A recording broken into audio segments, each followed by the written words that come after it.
have been very pained. We have been very pained as Siaya people on the loss of property that belonged to one of us, and that is Raphael Tuju.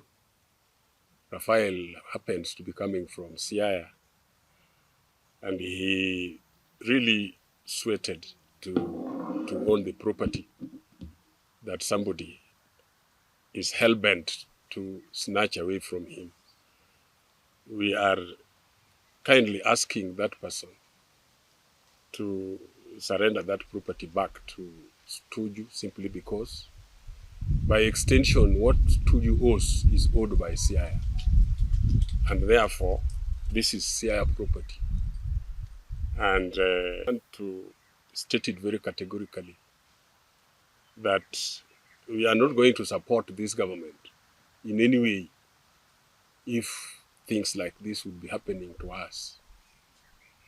I believe even the docket that is being held by Opiyo Wandayi, who comes from Siaya, cannot manage to generate a property to that extent, even for the next how many years. My humble request to the president is that this property is restored back to Raphael Tuju so that he does his business, so that Siaya people, this can have impact on Siaya people, and there would be investors from Siaya who are domiciled also in Nairobi. Failure to do so would mean, number one, that I was supporting the Linda ground that was supporting Ruto on the issue of BBG. But I'm now withdrawing my support because we cannot support a regime that does not support our cause. And similarly, I'm also asking Siaya residents in general, in all, to withdraw their support if they ever thought of supporting him.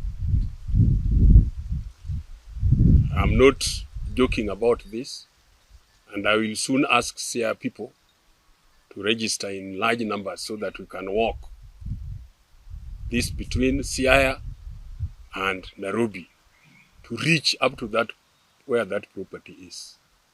I know it will take us even 10 days, but we shall have people who are volunteering to walk that distance to make the government realize that we are not just ready to lose one of our properties like that. The signatures will only be, number one, for people who are willing to travel and walk on foot to Nairobi.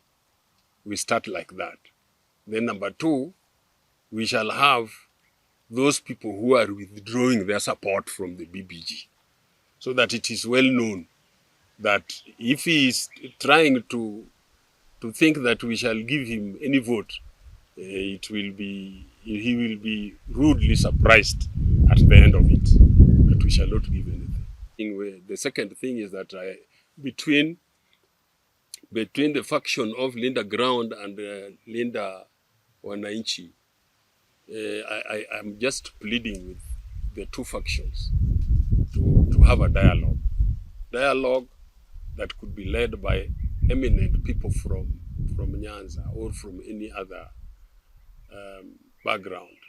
But here in Siaya, we have people like retired Bishop Wasonga, who can easily sit and form a panel that can bring peace to both factions, so that we have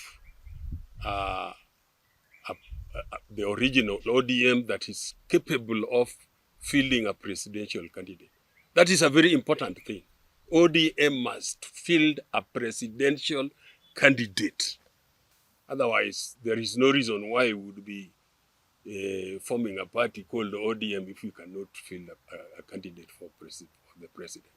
Even if that candidate will go 5 times, like Raila did, so be it.